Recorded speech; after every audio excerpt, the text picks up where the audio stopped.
what's up? It's Jared from West Coast River Outlaws. Welcome to the CDBA.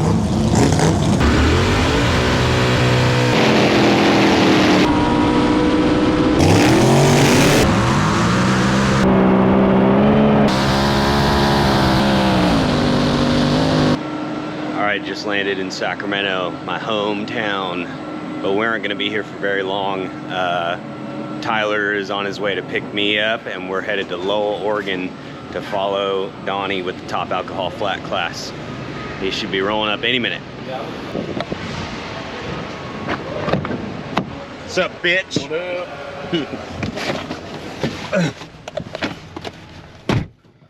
Alright, I have to figure out how to get the fuck out of here. Ooh, this is different. I'm filming you now. I'm on the other end. Take your shirt off.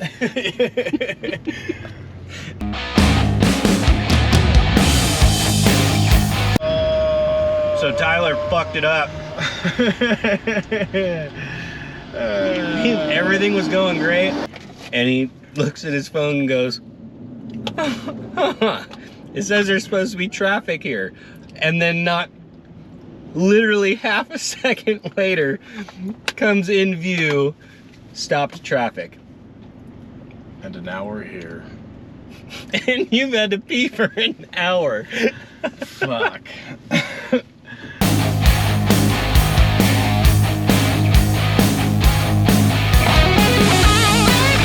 So we made it to Dexter Reservoir in Oregon, and dude, it is beautiful. Like, it is this random body of water that's dead smack in the middle of the forest, and the sights behind us are just epic. So I really can't wait to see stuff with a forest background, because I really don't think that I can say that. I've seen that, so that's gonna be badass. We got here and the pit was already pretty much put together and ready to rock and roll, and we got greeted with a couple of beers, which is badass. So I think we're gonna find Donnie, kind of walk around, check out the sights, and then we're gonna go grab dinner and prep for tomorrow. So we'll see you then. Okay, Friday morning. I got my caffeine, still waiting for it to kick in, but we're headed to Dexter Reservoir. I don't know actually what the plan is. I don't know when Donnie's supposed to hit the water. I don't know when the top alcohol flat class is supposed to hit the water, but first things first, we got to get our our access wristbands, and then I don't know, make a game plan. I'm still half asleep, so I don't know. All right, we'll see you at the lake.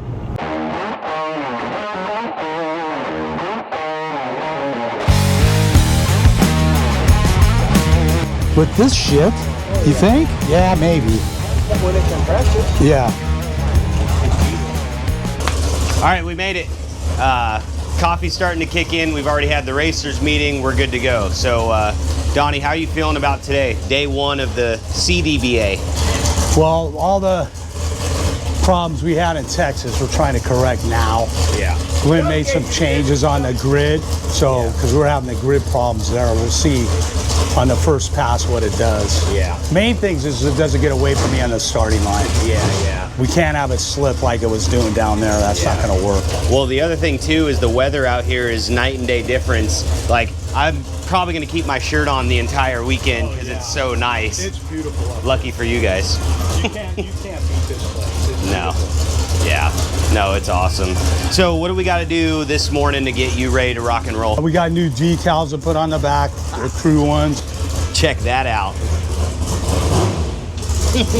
All right, cool. I'm gonna get busy putting some stickers on, and I don't know, what time do you think we'll hit the water, roughly? Today's just test and tune, right? Probably 11, I'm thinking first pass. Yeah. So a couple hours before we hit the water, which means we gotta get to work.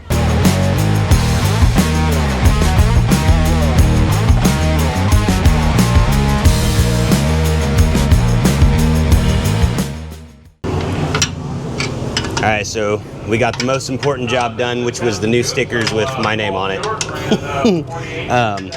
But as we were doing that, Glenn was like, hey, once you're done there, just put a wrench and stuff on everything. Just double check nuts and bolts. And if I see something that's kind of off, let him know or fix it. So that's kind of what we're doing right now, is just checking to make sure everything's connected and nice and tight. last month in San Angelo, this was kind of my side of the engine, so I remember what to check. So I'm just running through and making sure that everything is connected and that we're good to go for our first test pass. All right, so we're in line to do our first test and tune pass today. I don't know how many exactly we're going to be doing today, but we've got at least one. A couple of updates from San Angelo. Number one, the blower belt problem. Come to find out, RCD says that you need to make that thing tight, right? And traditionally, blower belts have a little bit of slop in the belt. They're not all the way tight like you would do maybe your alternator or something like that. And the reason why is because when an engine block gets hot, metal expands. So you don't want to have that blower belt obnoxiously tight to where the motor expands after getting warm, and now you've got too much tension on that blower belt and rip it off and have bigger problems. So RCD said you don't got to worry about that and make that puppy pretty tight. So we did, and we're going to see what happens. The other thing is some of the things in the grid that were controlling the MSD and the ignition timing and stuff were a little off. So we found some gremlins in there, and hopefully this thing should hook and book. And technically we shouldn't see 9,500 RPM, but that just depends on Donnie's lead foot. We'll see. I don't know. Wish us luck. It's beautiful out here, though. This for sure is probably going to be my favorite venue because of how gorgeous it is. NorCal vibes, baby.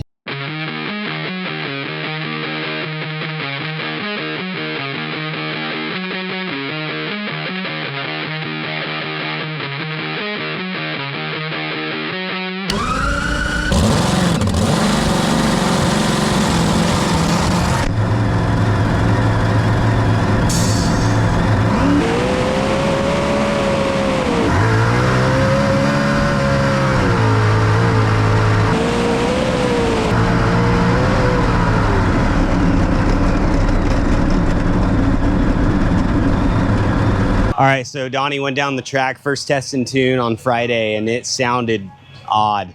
Something's off. I don't know if it's more timing issues or perhaps something with the blower belt again, and just thinking about the stuff that we had to deal with last month in San Angelo, but he's getting hooked and booked right now, so we can check it out. I don't know. We will report when we find out.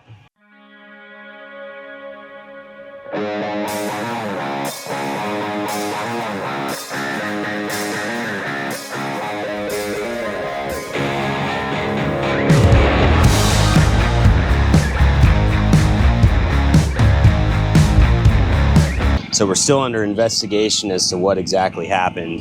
When we were pulling plugs, it looked like the plugs were rich.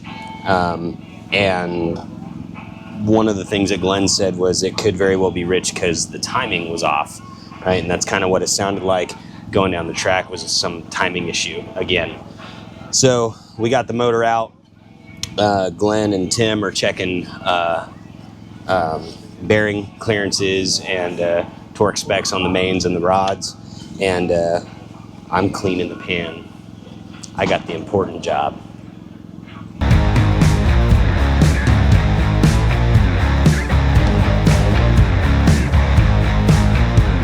All right, so motor's in, we buttoned everything up. Glenn checked out the bearings and everything looked okay, so we put everything back, put it back in the boat, and we're getting ready to do a test fire. I think we did some research in the timing and the mag coming on and working as it should, and I don't think that there was anything that we really saw. So one of the big things that we did see, though, is that the fuel was just a little bit off, and that could be because this was our first run in a new location, and the weather here, technically considered the altitude, is nowhere near the same as it was in San Angelo. So we're just fine-tuning those things, and I'm feeling better on the next pass. So we're gonna warm it up, get Donnie suited up, and get him back out there.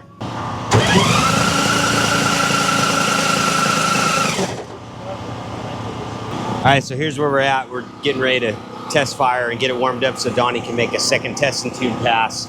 And for some reason, the motor is acting a little bit funny, and Glenn seems to think that he hears a noise. What's going on is every time he fires it up and gets it running, Glenn goes to turn the alcohol on to keep it running off of the nitro, because we don't want to waste and burn nitro, it's expensive. And every time he does that, it kills the motor. So we're doing some diagnosing. it could very well be that the house battery in the boat is starting to take a shit. So we're gonna swap batteries, I believe, and see if that changes anything. We'll see, I don't know. All right, we swapped the house battery and the second battery in line, just to give the primary battery the most bang. And just to be on the safe side right now, we're gonna do a compression check. So we need to pull, and a leak down. So we pulled the spark plugs, and we're gonna go ahead and pull the valve covers next so that we can verify that the motor is happy. Just wanna double check and triple check everything. It's not coming from the terminals or nothing? No, it was coming from in between here. Oh, that's cracked. Alright, well, let's change that one out. Okay. Got another one. Yeah. Replacing another battery. All right, so we've come to the conclusion that we're just gonna pull this motor and put the spare bullet in.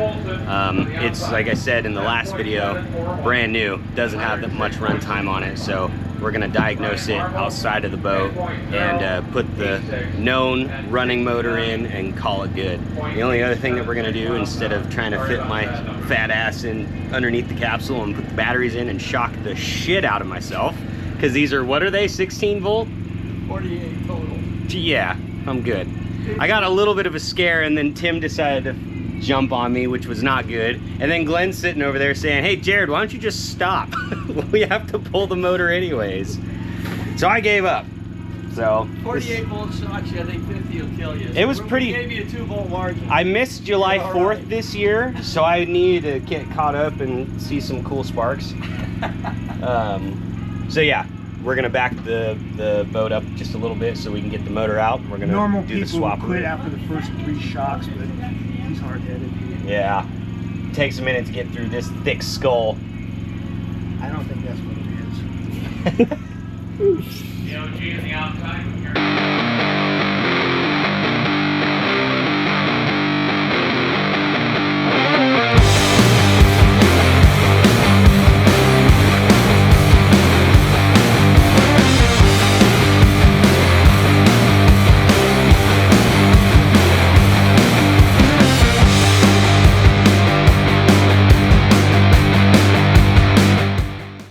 So we got the new motor in, we went to go fire it up, and it just sounded off. We're not happy with it. So we said fuck it, pulled it out, did the swap to the old bullet, and we've gotten pretty much everything ready to go for that to go in. Start doing some bending. A new update that we've seen, a new update that we've come up with is that the MSD grid needs to be on its own power source. So we've had it wired into the batteries that run the entire boat this entire time, and the problem is it's not reading properly. It's not getting the proper voltage, it's not getting its own separate power source. So we're fabricating tonight and first thing tomorrow morning a battery mount in the back of the boat so that that can have its own power source. And I just finished mounting up. I think we replaced, did we replace 2 or 3 batteries? We only replaced 1 battery, I guess, technically. Yeah, so we replaced 1 battery way up underneath the capsule, and that was exciting to do because every time I bent over, everybody would come behind me and be like, "Zit!" and fucking try to scare me. It was great. Good fun. And the battery came from the generator. So Yeah. Grassroots Racing. This is the generator's battery, powering 3,000 horsepower. It's great. It's perfect. So yeah, that's where we're at. I'm gonna drink like 3 more of these margaritas, not beer, and hopefully hear this thing fire up tonight.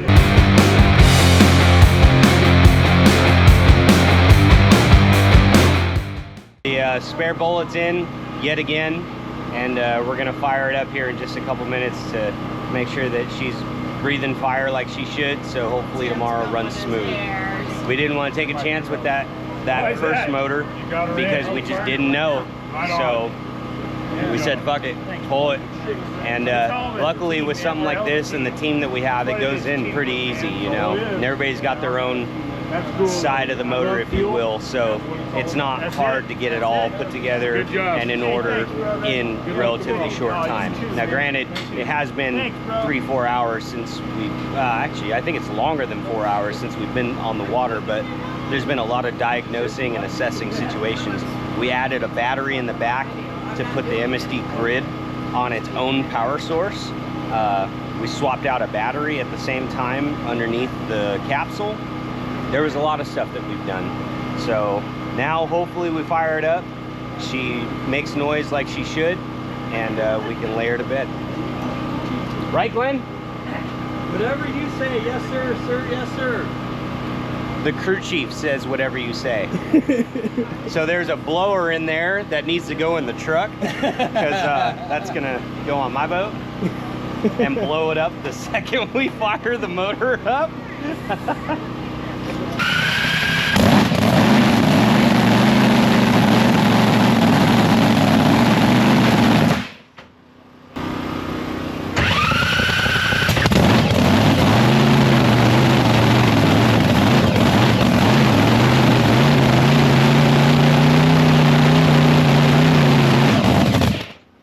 Same problem.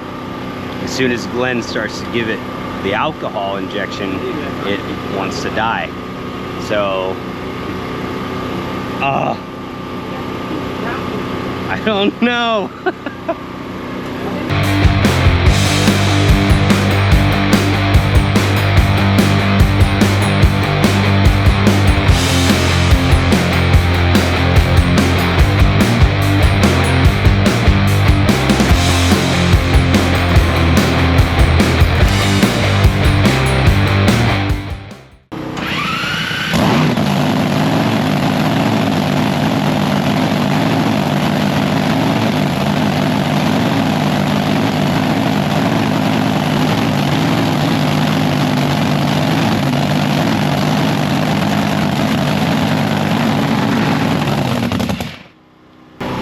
Alright, so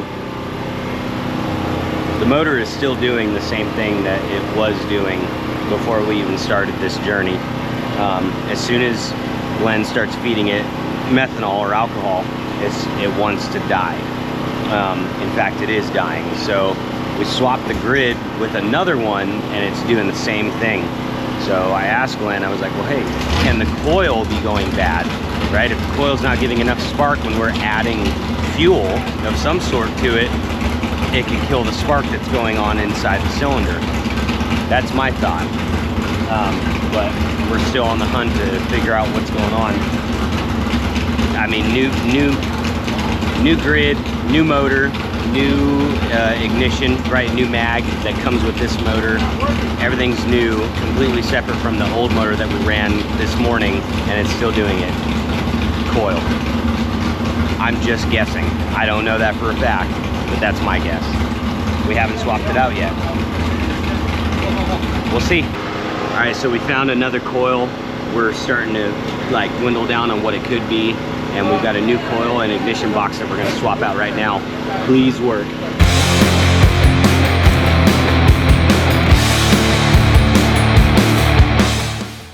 All right, the new coil and the new points box is in. We just wired them here instead of mounting them because we don't know if that's the issue yet, but those are plugged in, ready to rock and roll. We're hoping that these are good units and just kept as spares, but we're hardwired in and we're gonna see what happens. Hey, Glenn! Michael, you do that, but We're good.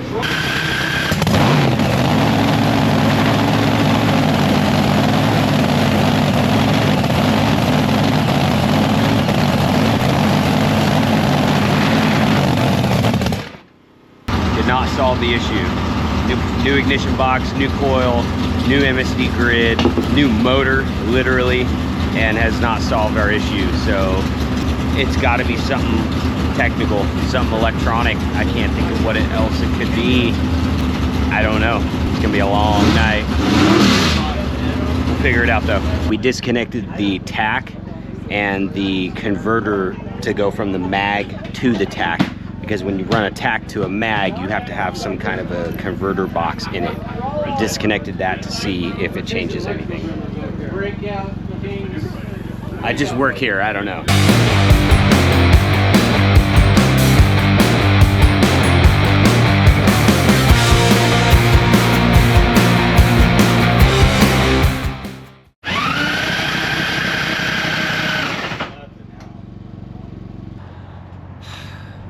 so we just got back to the hotel. It is currently, as we speak, 11:20, and we did not figure out what was wrong with hydrophobia.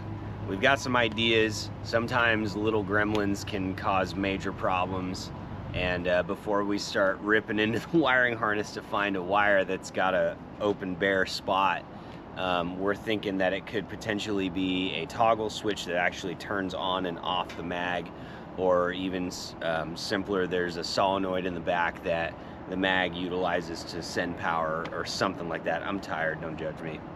So we didn't figure it out. We had a bunch of people come over and try to help also, so thank you to them. But we're trying to get some rest. We've got GoPros to charge and footage to download, and then hit it tomorrow, 7:30. The goal is figure out what's wrong with the boat, because even if we don't hit the water tomorrow, the day that really means something is going to be Sunday. So it's kind of nice that the CDBA gives us an extra day. Friday is the test and tune, Saturday I believe is a points race, and then Sunday is also a points race. So as long as we make Sunday, we should be good. But I don't know, it's time to go catch some sleep and start fresh tomorrow. So that's what we're gonna do. All right, we made it. It was hard hearing that alarm clock go off at I think 6:30 this morning, but it doesn't matter. It's time to go racing and work on boats. So a couple of things came to light actually overnight. I went over to the boat this morning and asked Glenn if anything magical came to him last night, and he was like, actually one thing. The battery that we used as a standalone for the MSD grid, we did not ground to the main ground circuit. So it was not, I guess, technically getting any kind of a ground. That could very well cause an issue. How the MSD grid was still activated and running, I'm not sure, because I haven't personally looked at the wiring schematic, but that's something. That could be why the TAC was doing all sorts of weird things yesterday. It could be why we're getting our weird timing curve that's not really functioning as it should. So we're gonna fix that. And then just the plan today is to take one thing at a time, check it, inspect it, replace it if we need to, and see if it solves the issue. So that's where we're at. There's a racers meeting in, I wanna say, about 10 minutes. So we're gonna go to that, check that out, come back and get to grinding.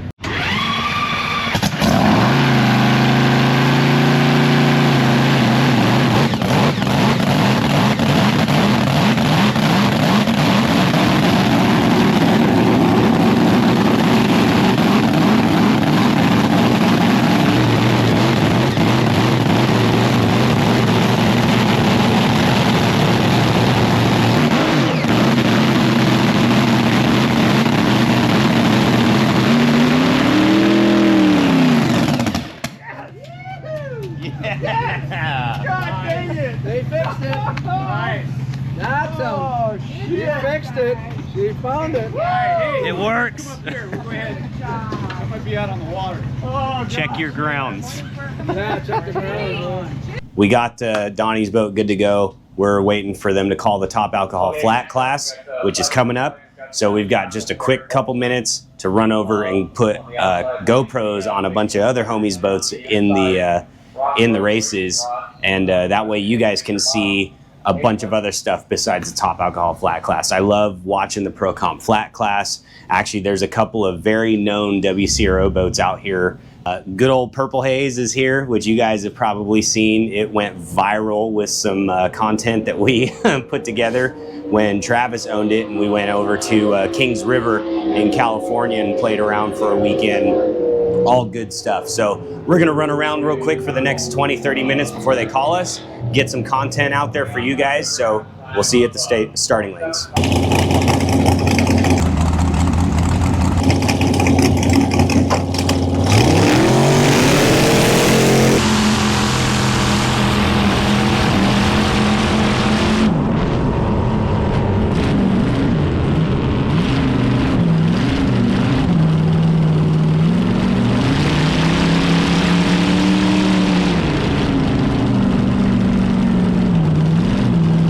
All right, so it sounds like everything's gonna go pretty well.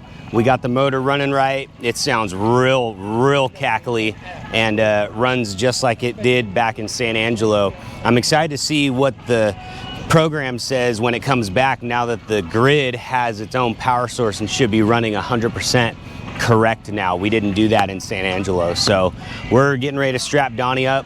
They've already told us to warm up, so we're gonna get it ready to rock and roll and put him in the water.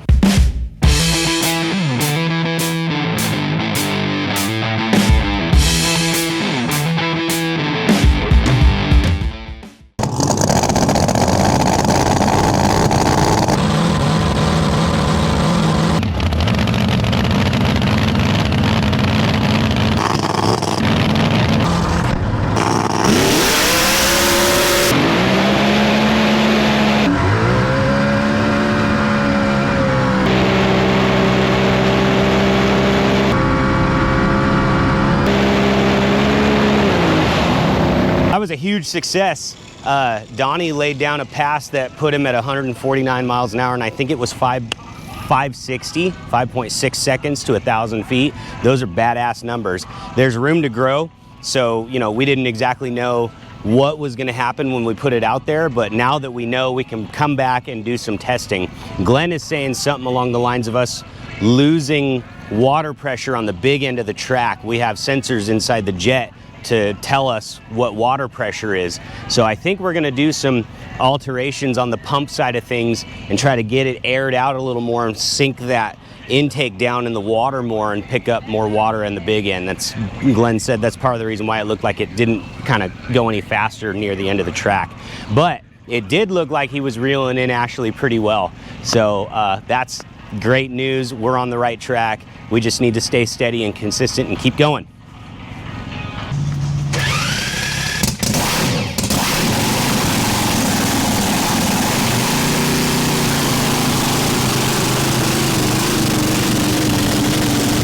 All right, putting fresh plugs in. We're warmed up, ready for round 2. We're feeling pretty good. We did a little bit of change on the pump side of things. The motor's looking healthy, sounding healthy, and we're gonna go rip it. Putting new plugs in right now.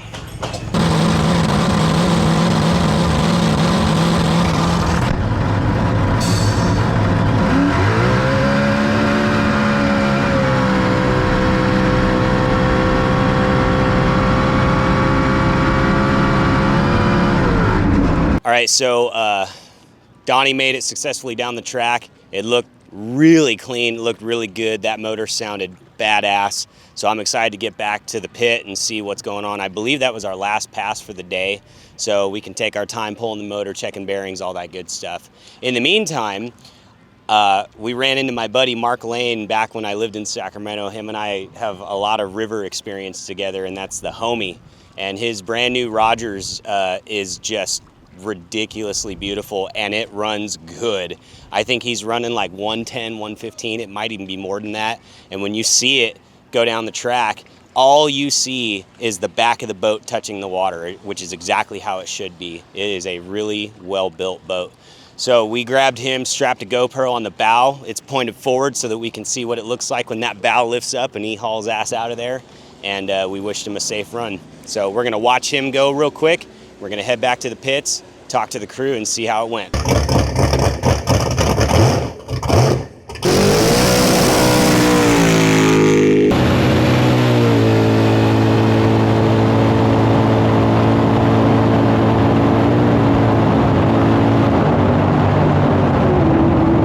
All right, so it's the end of the day on Saturday.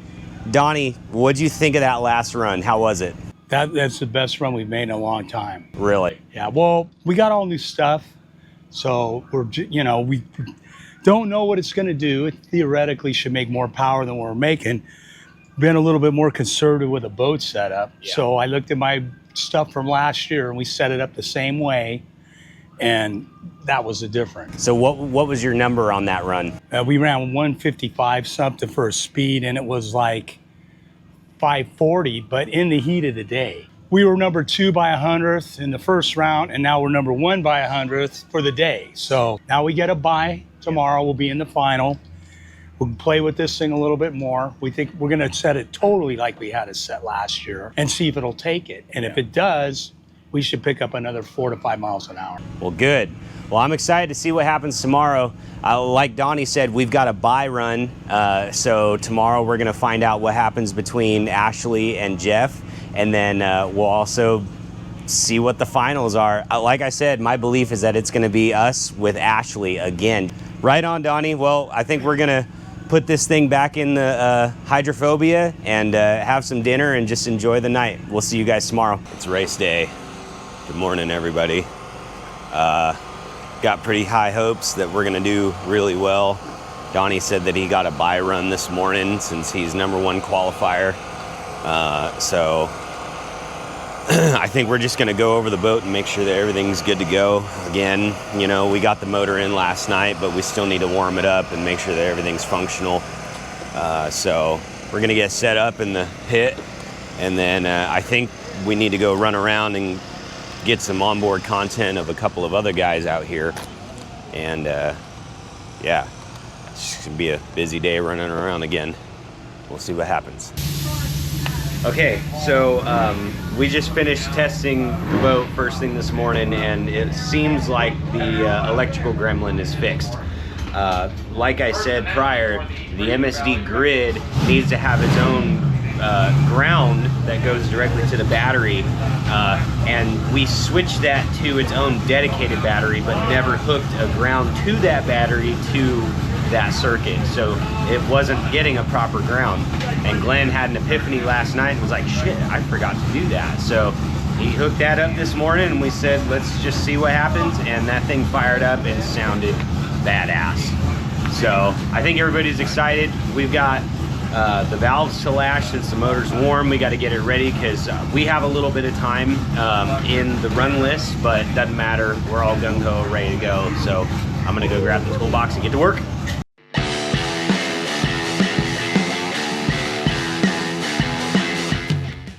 Okay, so we got GoPros set up on Mark Lane. We got a front view yesterday, and we're gonna aim for a back view to see him driving and leaving the barge. And then we also got one on Ron Gray, who runs Flat Bad, previously known as the Joker, which, like I said, I helped crew when Rob Robinson owned the boat. Rest in peace. Love you, buddy. So we're gonna give a little bit of a tutorial on how to work the GoPro for the driver and go see what they can do going down the track.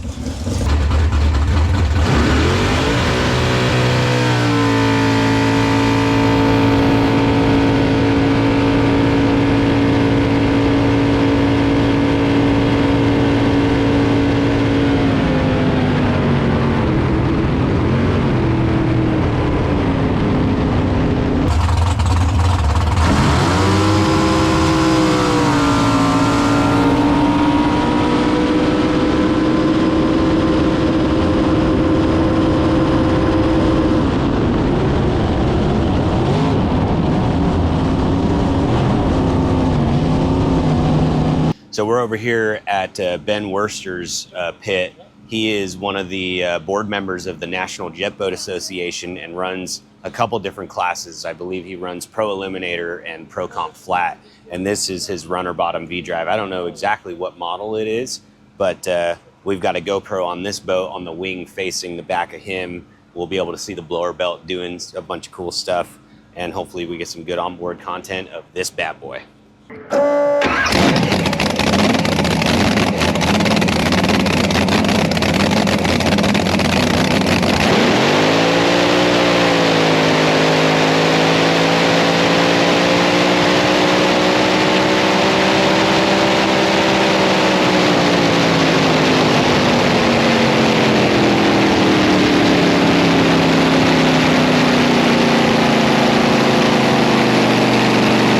All right, so we got some pretty badass onboard content of a couple of racers out here that I'm good friends with, and we're now heading over to the pits to get ready. We're coming up next in the top alcohol flat class, and like I said, Donnie's got a bye run, so all he has to do is make it down the track and not red light, and go from A to B. It's gonna be exciting, I can't wait.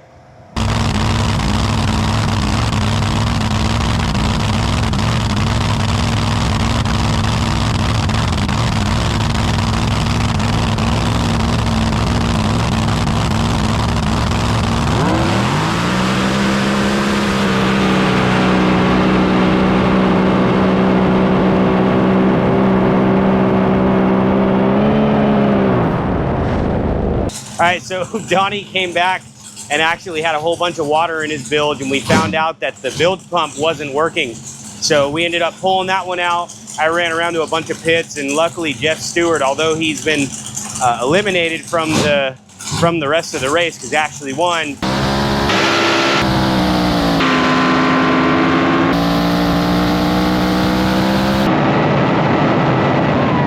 He was kind enough to loan us his bilge pump. So we took that, got it in, and we're trying to wrap up everything on the motor right now so that we can basically hit the water and do it again. Wish us luck.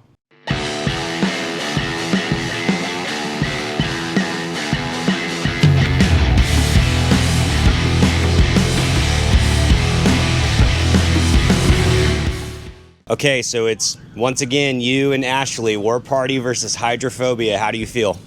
We're running better than we were in Texas. They're running better than they were in Texas. We'll see what happens. Hopefully we can get off the rope. That's the puzzle, but we made some changes that might help. We'll see what happens. All right, it's time to warm up and get ready to hit the water.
Well, that's the end of the CDBA weekend, and what a turn of events, man. We waited for quite a long time as good sportsmen to help our teammates and affiliates in the top alcohol flat class get their stuff together, and we really did think that we were going to make a single pass and make it look good and come home with the win, but unfortunately, for our sake, they somehow fixed whatever they needed to fix. They didn't have some kind of electricity. They didn't have something going on where their electronics was not working. So they were able to fix it and hammer ass down there and get it in the water. And lo and behold, they hauled ass and got ahead of us. And we had a little bit of issue with the bucket opening at the right time on the boat. But, you know, that's racing, and that's how it goes. So congratulations to War Party yet again for a back-to-back win. And we'll see you guys in, where are we going next? Wheatland, Missouri with the Kentucky Drag Boat Association. So we'll see you there. Fuck.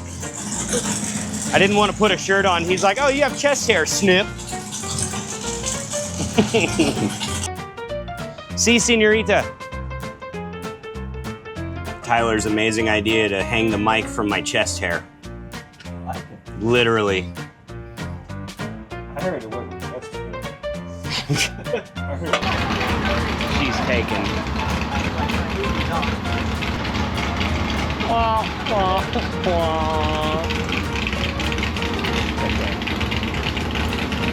You hot chicks on the internet that watch, we need more thumbnails. All right. I don't even know where Take to two. start. No, it's gonna be like take 500. So I just thought of something. Tyler sucks wiener. Jared's coming out of the closet, guys. No, that's Donnie. Remember what Mike said in the past video? The capsule is the closet. Yeah. Yeah. He'll never come out of that. It hurts. I can't. No, you will not. Ow! Ow! Come here. Ow! Oh! Ah. Next time, put it on your nipple. That's yeah. It's a can cooler. You notice how dirty it is? The guy who doesn't wrench picked a white koozie. It's the only one they had. It's because Jared's a greasy motherfucker. Today has been a hard day.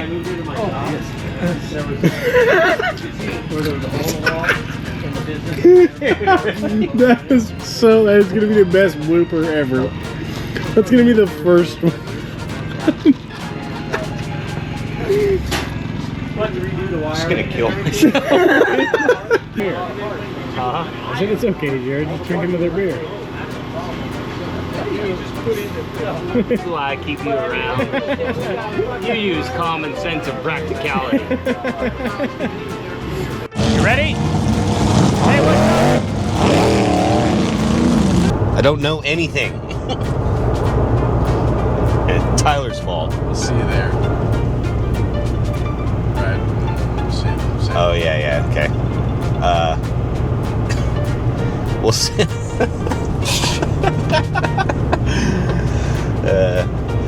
Fuck.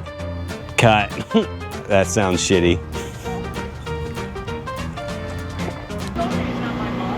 Alright, George, so what are we doing right now? Oh, I look at my wrist like I've got a watch on.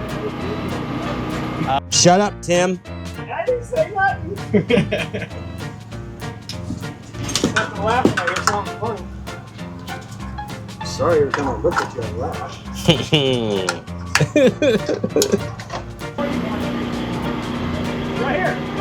Right here.